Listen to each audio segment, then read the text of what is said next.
Hello students, आज हम लोग देखेंगे ये वीडियो नंबर 12 है, लेक्चर 12 है। इसमें हम लोग देखेंगे डेरिवेशन ऑफ बुलियन एक्सप्रेशन। ठीक है, ये बहुत इंपॉर्टेंट टॉपिक है आपका। यहाँ से ऑब्जेक्टिव क्वेश्चन आपका एक 100% आएगा। इसमें 3 पॉइंट्स बताएंगे, 3 पॉइंट्स। ठीक है, फर्स्ट बताएंगे लिटरल्स, सेकेंड मीन टर्म्स और मैक्स टर्म। एक ऑब्जेक्टिव क्वेश्चन आपके एग्जाम्स में 100% आएगा। तो इसमें आप देखोगे कि लिटरल्स का मतलब क्या होता है। चलिए, तो लिटरल्स क्या है कि ये एक सिंगल वेरिएबल होता है। सिंगल वेरिएबल इस तरह से, जैसे आपने एक्स लिखा तो ये एक सिंगल वेरिएबल है, सिंगल वेरिएबल है, तो ये आपका कहलाएगा लिटरल्स। ठीक है, वाई आपने लिखा, ये भी आपका सिंगल वेरिएबल है। मीन्स वेरिएबल कभी भी होगा तो सिंगल होगा।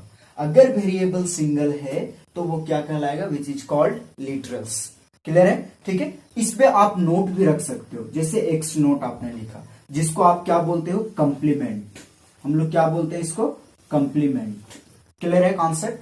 तो हम लोग लिटरल्स किसको कहेंगे, जो सिंगल वेरिएबल होगा उसको हम लोग लिटरल्स कहेंगे। तो क्या ये लिटरल्स है, एक्स वाई जेड नोट, ये लिटरल्स है? नहीं है, क्योंकि ये बहुत सारा वेरिएबल है। इसको हम लोग दूसरा कुछ कहेंगे। ठीक है, आप सिंगल अगर ये रहता, जैसे एक्स है, वाई है, जेड नोट है, ये सिंगल सिंगल है। अगर ये सिंगल सिंगल वेरिएबल है तो ये क्या कहलाएगा, लिटरल्स। मीन्स वेरिएबल कभी भी होगा तो सिंगल होगा। क्लियर है कॉन्सेप्ट? ठीक है, सिंगल होगा। तो हम लोग इसमें क्या लिखेंगे कि बुलियन एक्सप्रेशंस जो रखेगा कितने वेरिएबल्स को, सिंगल वेरिएबल को, या तो उसमें वो विदाउट बार होगा या फिर बार होगा। मीन्स जिसको आप कंप्लीमेंट बोलते हो। क्लियर है? हम लोग इस तरह से लिखेंगे। लिटरल्स आया समझ में? लिटरल्स एक ऐसा बुलियन एक्सप्रेशंस जो रखेगा सिर्फ सिंगल वेरिएबल को। वो कंप्लीमेंट भी हो सकता है और बिना कंप्लीमेंट का भी हो सकता है। कंप्लीमेंट मीन्स नोट लगा हुआ रहेगा तो कंप्लीमेंट होगा, या फिर आप विदाउट कंप्लीमेंट भी लिख सकते हो। मीन्स वेरिएबल सिंगल होना चाहिए। एक ही पॉइंट याद रखना है, जो सिंगल वेरिएबल को रखता है उसको हम लोग क्या कहते हैं, लिटरल कहते हैं। लाइन याद रहेगा, ये क्वेश्चन आया हुआ है ऑब्जेक्टिव क्वेश्चन में। ठीक है, तो आपका ऑब्जेक्टिव एक आएगा। तो हम लोग इसमें क्या लिखेंगे, बुलियन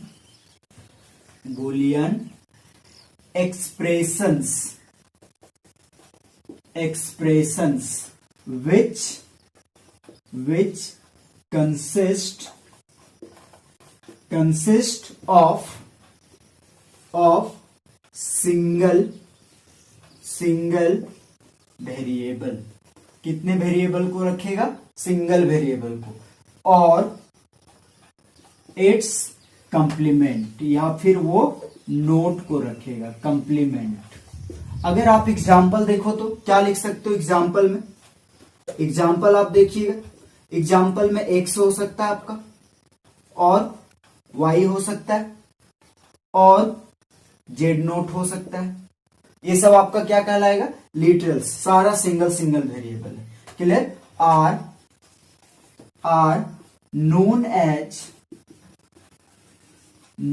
एज क्या कहलाएगा, लिटरल्स।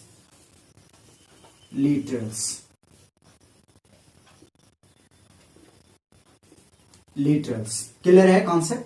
इसको हम लोग क्या कहेंगे, लिटरल्स। समझ में आ रहा है? देखिए, आपके एग्जाम्स में ऑब्जेक्टिव क्वेश्चन जो आता है वो क्या आता है, इस तरह से लिखा हुआ रहेगा। यहां तक पूरा डेफिनेशन लिखा हुआ रहेगा, और लिखा हुआ रहेगा आर नोन एज। ऑप्शन में दिया हुआ रहेगा literals, mean terms, max terms, ये सब।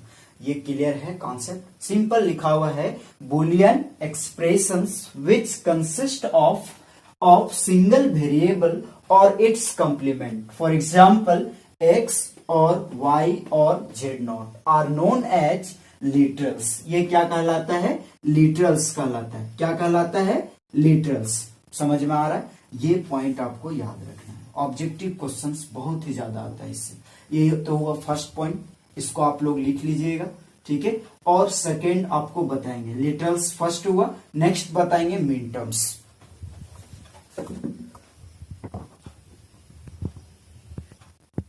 लिटरल्स क्लियर हुआ। नेक्स्ट टॉपिक है आपका मीन टर्म्स। मीन टर्म्स से बहुत ही ज्यादा क्वेश्चंस आता है आपका। ये ऑब्जेक्टिव भी आता है, कुछ क्वेश्चंस बनाने के लिए भी आते हैं। तो इसका रूल है जो आपको माइंड में रखना होगा, और रूल अगर आप रख लिए तो आप इसको कभी भी सॉल्व कर सकते हो। पहला तो पॉइंट क्या है कि मीन टर्म्स जो है वो सारे लिटरल्स का प्रोडक्ट निकालता है, मीन्स प्रोडक्ट फाइंड करता है। प्रोडक्ट मीन्स मल्टीप्लाई करता है। क्या करता है? मल्टीप्लाई करता है लिटरल्स का। फॉर एग्जाम्पल, जैसे आपने एक एक्स लिया, एक वाई लिया और एक जेड नॉट लिया, ये अभी सिंगल सिंगल वेरिएबल है। ये सबको हम लोग क्या कहेंगे? लिटरल्स कहेंगे। Literals means variable. क्या कहेंगे? ये सबको वेरिएबल्स कहेंगे। ठीक है, सारा वेरिएबल्स है, सिंगल सिंगल है। तो अब हम लोग इसको क्या करेंगे? मल्टीप्लाई करेंगे। तो जैसा आपने लिखा एक्स वाई जेड नॉट, ठीक है, एक साथ लिख दिए तो ये आपका क्या निकल गया? Mean terms. क्या निकला? Mean terms. आया समझ में? मीन टर्म्स क्या करता है? सारे लिटरल्स का प्रोडक्ट निकालता है। सारे लिटरल्स का क्या करता है? प्रोडक्ट करता है।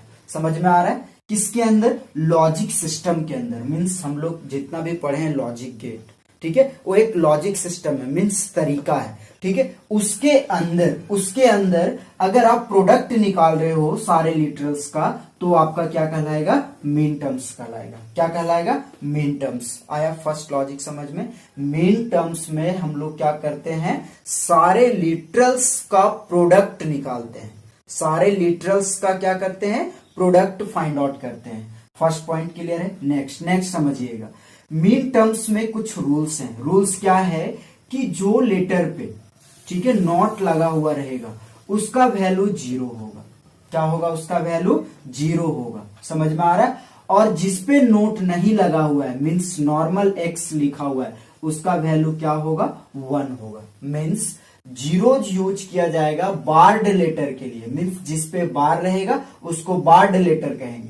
ठीक है, और 1 यूज किया जाएगा नन बार्ड लेटर के लिए। मतलब जिसपे बार नहीं रहेगा उसको हम लोग नन बार्ड लेटर कहेंगे, और जिसपे बार रहेगा उसको हम लोग बार्ड लेटर कहेंगे। बार मीन्स ये जो डैश दिया हुआ रहता है उसको नॉट को बोलते हैं। ठीक है, जिसपे नॉट लगा हुआ है उसको हम लोग बार्ड लेटर कहेंगे, उसका वैल्यू क्या होगा? 0। जिसपे नोट नहीं लगा हुआ रहेगा उसको हम लोग नन बार्ड लेटर कहेंगे, उसका वैल्यू क्या होगा? 1 होगा। समझ में आया? ये है लॉजिक। ठीक है, समझिएगा इसमें। तो हम लोग इसमें क्या क्या देखे कि मीन टर्म्स जो है वो सारे लिटरल्स का क्या होता है? प्रोडक्ट होता है। सारे लिटरल्स का क्या होता है? प्रोडक्ट होता है। ठीक है, मीन टर्म्स सारे लिटरल्स का प्रोडक्ट होता है। देखोगे हम लोग इसमें क्या लिखेंगे? Min terms is a product of all the literals. ये लिखेंगे हम लोग mean term is a product of all the literals. Clear है? लिटरल्स, जिसपे बार है वो भी, जिसपे नहीं है वो भी। तो लिखेंगे विथ और विदाउट द बार। किसके अंदर? लॉजिक सिस्टम के अंदर। इन, या फिर आप लिखोगे within the logic system. Within the logic system. Clear है? हम लोग इसमें ये लिखेंगे min terms is a product of all the literals with और without the bar within the logic system. Clear है ये कॉन्सेप्ट? मीन्स हम लोग ये लिखे हैं कि मीन टर्म्स सारे लिटरल्स का प्रोडक्ट होता है, जो बार के साथ भी होता है और बिना बार का भी होता है। किसके अंदर? लॉजिक सिस्टम के अंदर। समझ में आ रहा है? इसका कुछ शॉर्ट हैंड रिप्रेजेंटेशन है। फॉर एग्जाम्पल देखोगे, एक और हेडिंग देंगे इसी में, short hand mean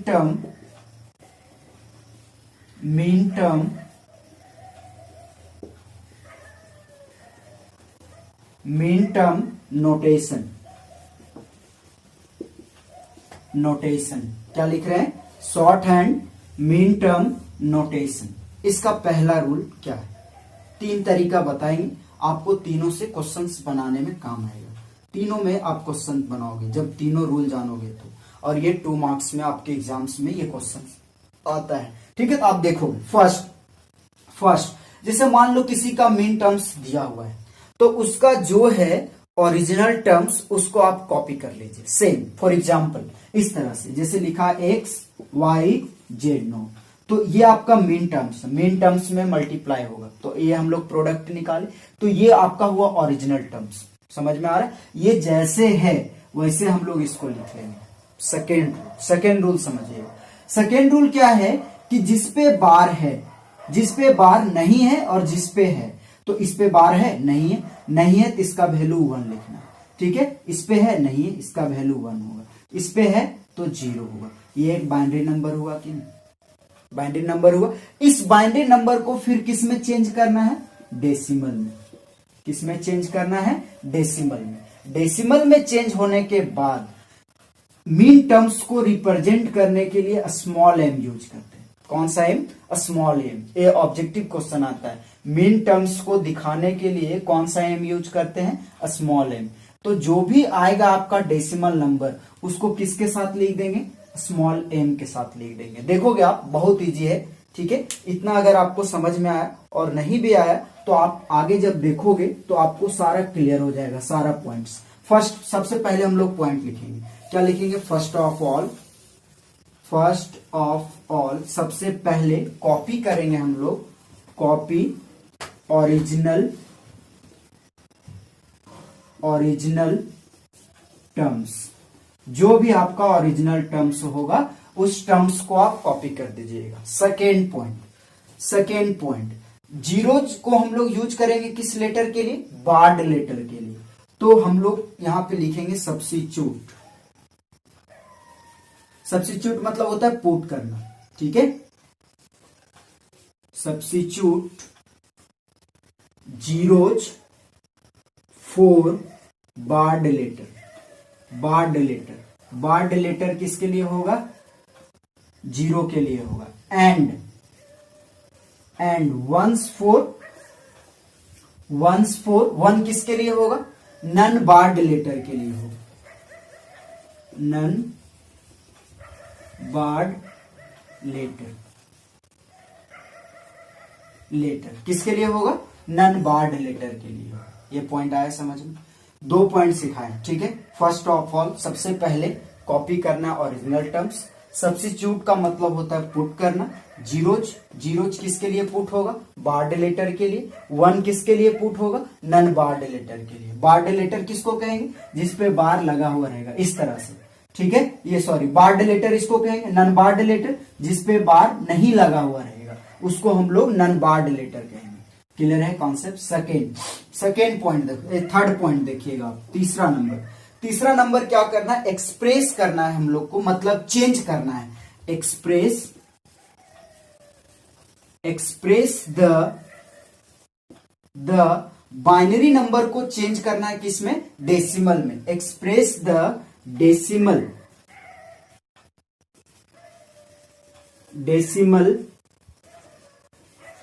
number of binary number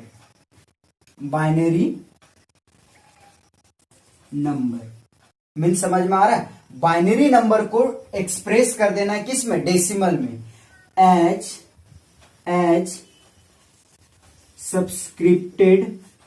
subscript of small M, और किस में लिख देना है? स्मॉल एम में। ये पॉइंट क्लियर है? ठीक है, अब आप समझिएगा, ये सारा पॉइंट क्लियर हो गया। मीन टर्म्स में हम लोग क्या निकालते हैं? सारे लिटरल्स का प्रोडक्ट निकालते हैं। किसके अंदर? लॉजिक सिस्टम के अंदर। क्लियर है? इसका शॉर्ट हैंड रिप्रेजेंटेशन लिखने का तरीका है, सबसे पहले हम लोग कॉपी करेंगे ओरिजिनल टर्म्स को। ये लाइन क्लियर है? ठीक है, उसके बाद हम लोग सब्स्टिट्यूट करेंगे, मीन्स पुट करेंगे। 0 किसके लिए? बार्ड लेटर के लिए, और 1 किसके लिए? नन बार्ड लेटर के लिए। और नेक्स्ट पॉइंट, एक्सप्रेस मतलब होता है चेंज करना। एक्सप्रेस करेंगे डेसिमल नंबर को किसमें, बाइनरी नंबर में, और लिखेंगे किसके जैसा, स्मॉल m के जैसा। मीन्स इसको रिप्रेजेंट करने के लिए, मीन टर्म्स को रिप्रेजेंट करने के लिए हम लोग किस m से रिप्रेजेंट करते हैं, स्मॉल m से। क्लियर है कॉन्सेप्ट? तो ये आपका हुआ मेन पॉइंट, ये हुआ थ्योरी। अब हम लोग इस पे क्वेश्चन देखेंगे। जब आप क्वेश्चन बनाओगे तो सारा पॉइंट आपका क्लियर हो जाएगा, ठीक है, और वो 2 मार्क्स में आता है क्वेश्चन से, ठीक है। मीन टर्म्स आपने देखा, ठीक है। मीन टर्म्स पे हम लोग का बहुत सारा क्वेश्चन आता है, एक टाइप का क्वेश्चन आएगा, ठीक है, जो फाइंड करने आएगा मीन टर्म्स डेस्टिनेशन को। आप कैसे फाइंड आउट करोगे, तो जो 3 तरीका बताए हैं वो आपको रूल याद होना चाहिए, तभी आप फाइंड आउट कर सकते हैं। फर्स्ट, जो भी ओरिजिनल टर्म्स जो भी क्वेश्चन में दिया हुआ रहेगा उसको एज इट इज लिख देना है, मतलब जैसे है वैसे लिख देना है, कॉपी कर देना है। समझ में आ रहा है? नेक्स्ट पॉइंट क्या है कि जो भी आप लिखे हैं ओरिजिनल टर्म्स को, उसको क्या करना है, जो लेटर पे बार है उसका वैल्यू 0 लिखना है, और जिस पे बार नहीं है उसका वैल्यू 1 लिखना है। ये याद रहेगा तो बाइनरी नंबर आ जाएगा। उसके बाद उस बाइनरी नंबर को किस में बदलना है, डेसिमल में। ये भी क्लियर है। डेसिमल में बदलने के बाद उसको दिखा देना है किससे, स्मॉल m से। बस इतना इजी। देखोगे किस तरह का क्वेश्चन आता है, ठीक है, देखिएगा इस तरह से आता है, to find the mean term destination of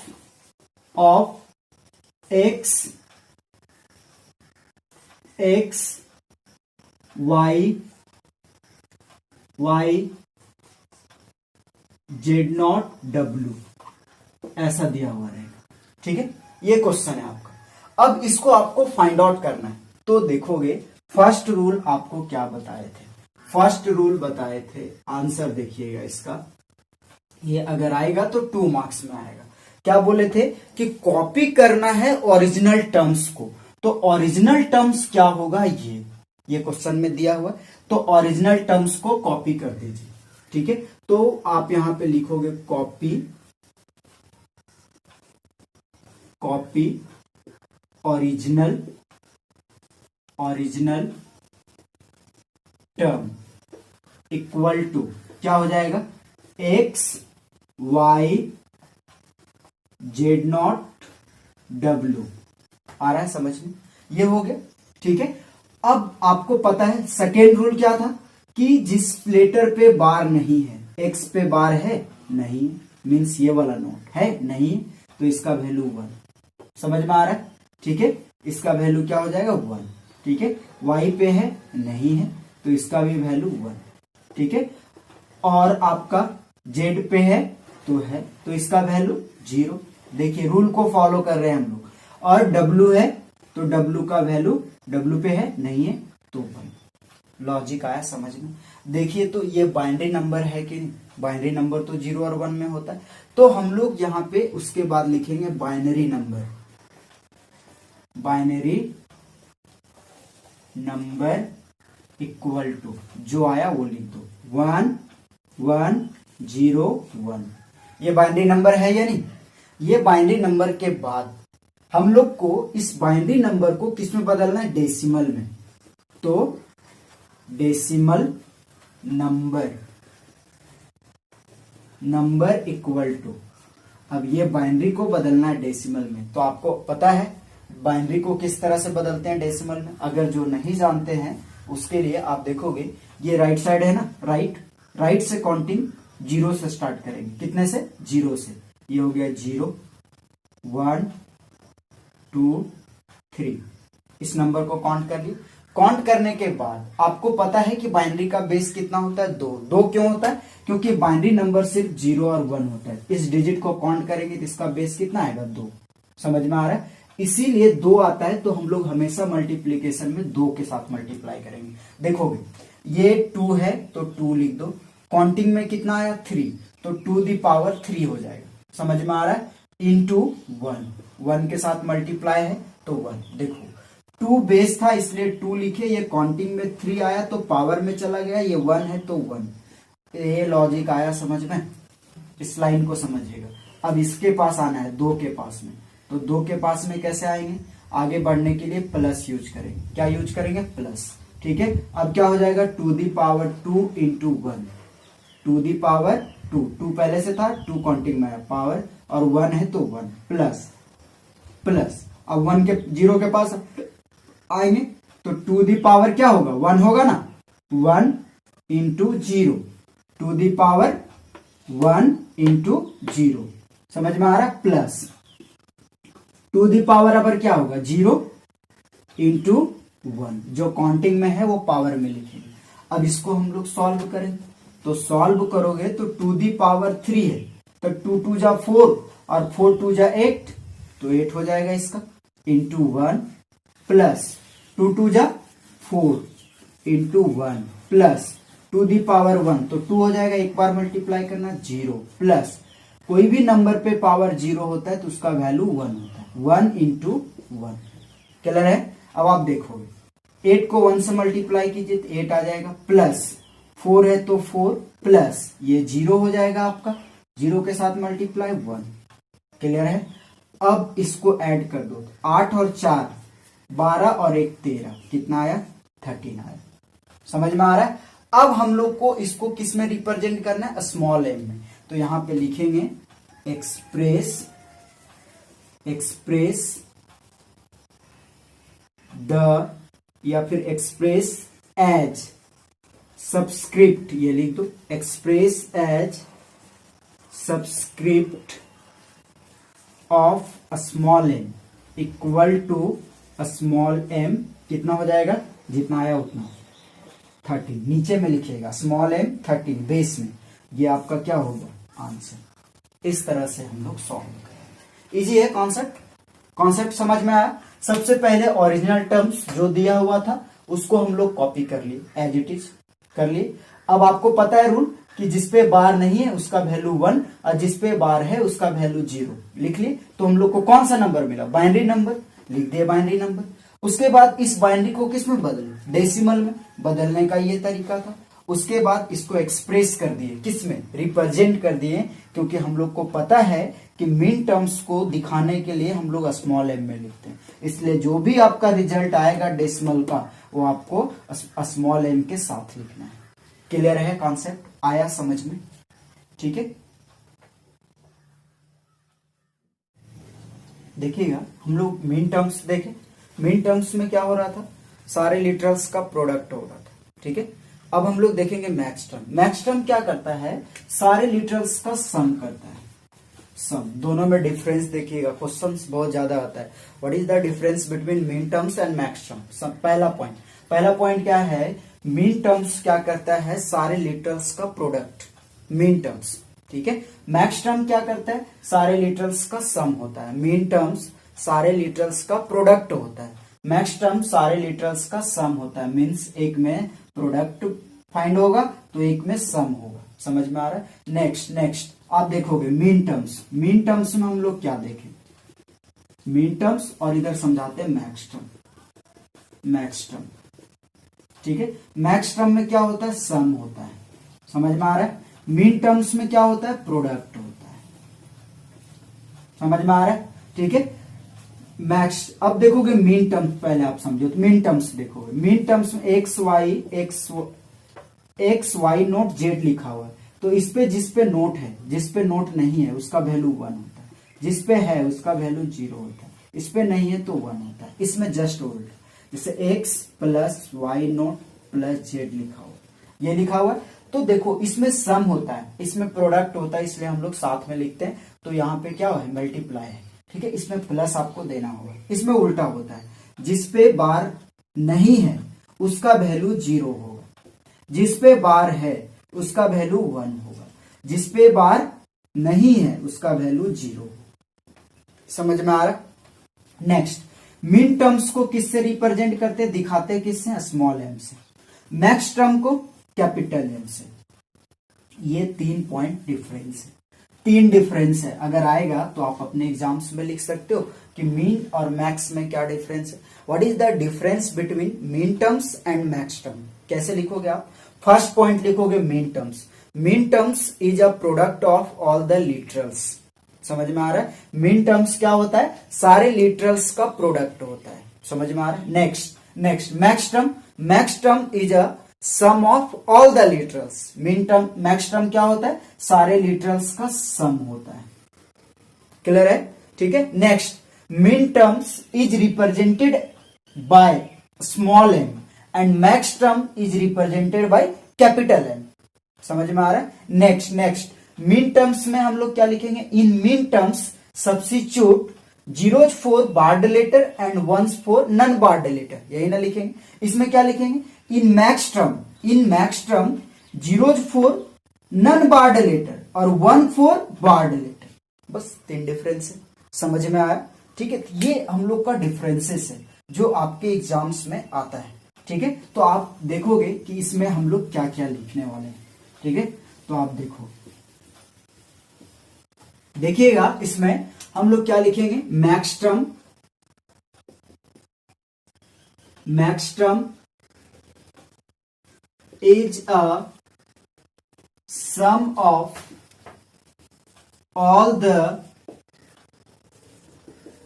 literals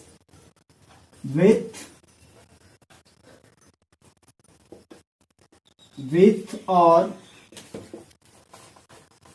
without the bar। आ रहा है समझ में? within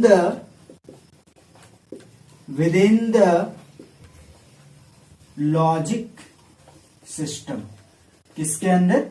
लॉजिक सिस्टम के अंदर। अब इसका भी कुछ ना कुछ रूल होगा, तो आप इसके रूल्स को देखोगे। ठीक है। रूल्स क्या होगा? इसी में हम लोग देखेंगे short hand max term notation. Short hand max term notation. इसमें आप देखो, इसका भी सेम रूल जैसे उसमें लिखे थे। क्या लिखे थे? कॉपी फर्स्ट ऑफ ऑल, ये लिखेंगे first of all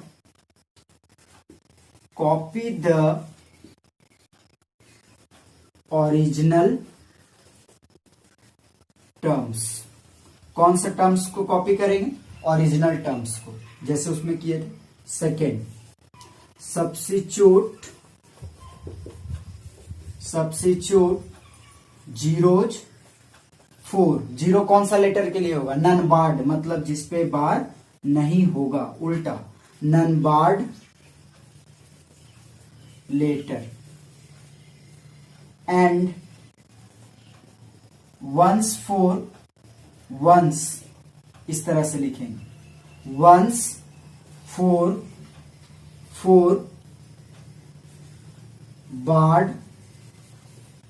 board letter. 1 किसके लिए होगा? बार्ड लेटर के लिए होगा। क्लियर है? थर्ड पॉइंट आप देखोगे, तीसरा नंबर। तीसरा क्या हो जाएगा? Express EXPRESS, express decimal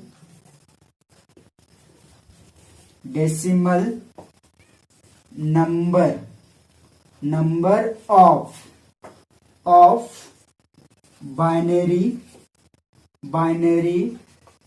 number as subscript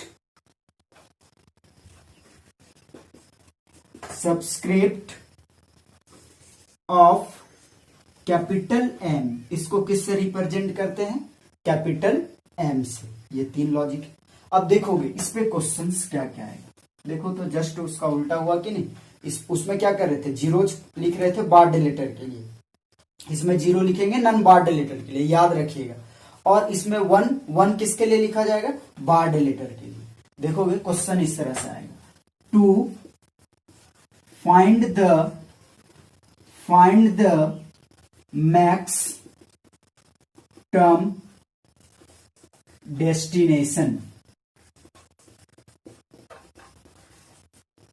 destination of A plus A naught plus B plus C plus D naught। ये रहेगा क्वेश्चन। ठीक है, ये आपका है क्वेश्चन। हम लोग इसको कैसे सॉल्व करेंगे, तो सेम आंसर देखोगे आप। आंसर क्या होगा, सेम सिंपल। सबसे पहले क्या करना है, कॉपी करना है ओरिजिनल टर्म्स को। तो हम लोग इस तरह से लिखेंगे, copy original term equal to क्या हो जाएगा, A not plus B plus C plus D not. ये लिखे। अब आप देखोगे 0 किसके लिए होगा, नन बार्ड लेटर के लिए। 1 किसके लिए होगा, बार्ड लेटर के लिए। तो आप बताओ, इस पे बार है तो इसका वैल्यू क्या होगा, क्या होगा, 1 होगा। इस पे बार है, नहीं है, तो नन बार्ड लेटर के लिए 0। इस पे बार है, नहीं है, तो 0। और इस पे बार है, डी पे तो है, तो वैल्यू 1। समझ में आया। ये कौन सा नंबर आया, बाइनरी नंबर। तो हम लोग यहां पे लिखेंगे बाइनरी नंबर इक्वल टू क्या हो जाएगा, बोलो, बाइनरी नंबर इक्वल टू 1 0 0 1। ये हो गया, ये बाइनरी नंबर आया। इसके बाद इसको किस में बदलना है, डेसिमल में। डेसिमल नंबर इक्वल टू, ठीक है, तो काउंटिंग सेम 0 1 2 3 ऐसा ही ना काउंट करेंगे राइट साइड से। अभी बताएं, बाइनरी को डेसिमल में चेंज करें, 0 1 2 3। अब हम लोग क्या लिखेंगे, to the power 3 into 1 plus to the power 2 into 0 plus to the power 1 into 0 plus to the power 0 into 1। ये हम लोग लिख लेंगे मल्टीप्लाई करने के लिए। अब इसको आप सॉल्व कर दो।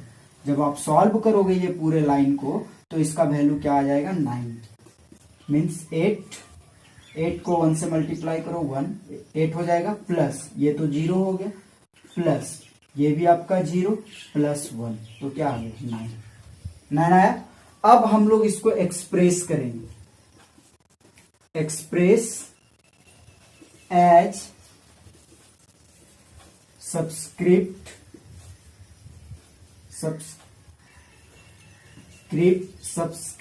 ऑफ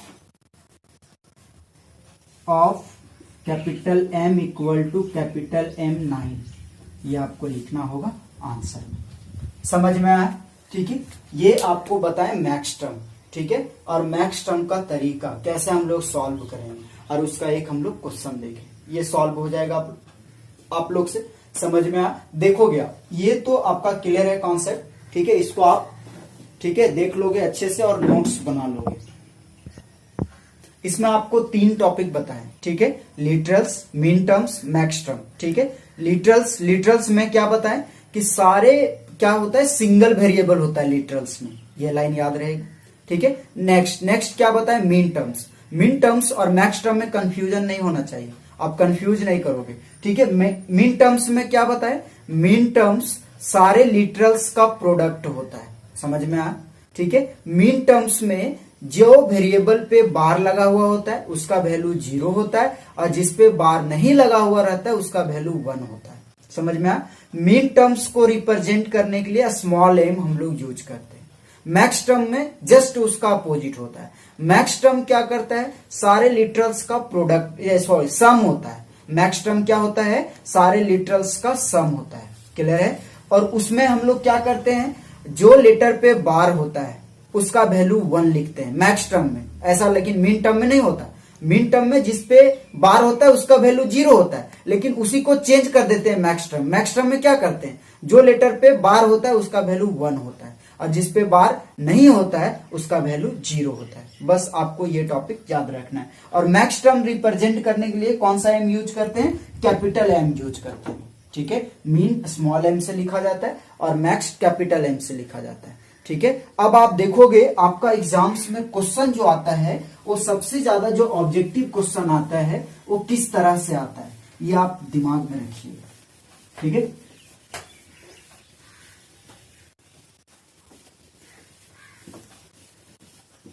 देखिए ये पूरा क्वेश्चन लिखा हुआ रहेगा, ये आपका ऑब्जेक्टिव क्वेश्चन है, इस तरह से क्वेश्चन रहेगा, ठीक है। आपका लिखा हुआ रहेगा sum of all the literals with or without the bar within the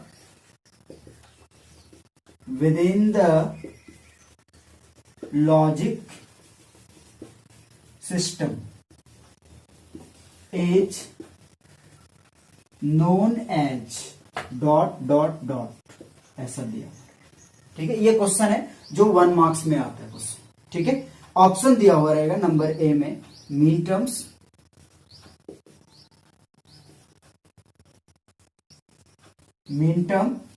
B में दिया हुआ रहेगा मैक्स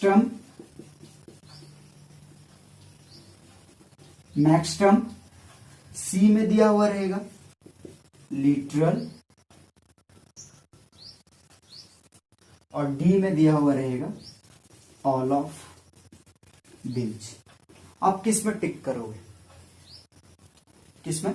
आप देखो किसमें टिक करेंगे हम लोग। क्या बोला है कि सारे लिटरल्स का सम विथ और without the bar within the logic system is known as. तो सम कौन करता है सारे लिटरल्स का? Mean terms. सही आंसर है? नहीं। कौन करता है? Max term. तो सम लिखा हुआ रहेगा तो मैक्स टर्म इसी को चेंज कर देगा क्वेश्चन को। प्रोडक्ट भी दे सकता है, प्रोडक्ट रहेगा तो मीन टर्म। सम दिया हुआ है तो मैक्स टर्म और प्रोडक्ट दिया हुआ है तो मीन टर्म्स। ठीक है, नेक्स्ट इस तरह से लिखेगा। ठीक है, अगला क्वेश्चन लिटरल्स के बारे में पूछेगा। क्या लिखा हुआ रहेगा? Boolean expressions which consist of single variable or its complement are known as ... ऐसा दिया हुआ रहेगा। ठीक है, ऑप्शन में दिया हुआ रहेगा लिटरल्स, बी में दिया हुआ रहेगा मीन टर्म्स, सी में दिया हुआ रहेगा मैक्स टर्म, डी में दिया हुआ रहेगा all of these.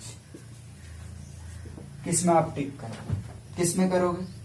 Single variable को कौन रखता है? कौन सा बुलियन एक्सप्रेशन? उसको क्या कहते हैं? जिसमें सिंगल वेरिएबल होता है उसको क्या कहते हैं? लिटरल्स कहते हैं। क्या कहते हैं? लिटरल्स। समझ में आया? ये 3 तरह का क्वेश्चन आता है। एक सम लिखेगा, पहला नंबर क्वेश्चन हो गया। अगर यहाँ सम लिखा हुआ है तो मैक्स टर्म हो जाएगा, अगर यहाँ प्रोडक्ट लिखा हुआ है तो मीन टर्म्स हो जाएगा। समझ में आया? ये हम लोग का लॉजिक है। ठीक है, तो आप प्रोडक्ट और सम डिफरेंस कर लोगे। ठीक है, दोनों में डिफरेंस क्या है? मीन टर्म्स और मैक्स टर्म्स में। ठीक है, तो डिफरेंस ये क्वेश्चन है, आपको सॉल्व करना है। ठीक है, कि what is the difference between mean terms और मैक्स टर्म, दोनों में डिफरेंस क्या है?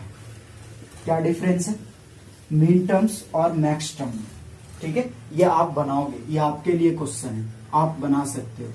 ठीक है, what is the difference between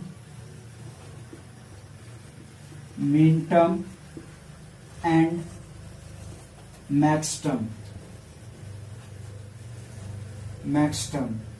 ये क्वेश्चन मार्क्स, ये आपको बनाना है, ये 2 मार्क्स में आता है। ठीक है, एक साइड आप लिखोगे मीन टर्म्स,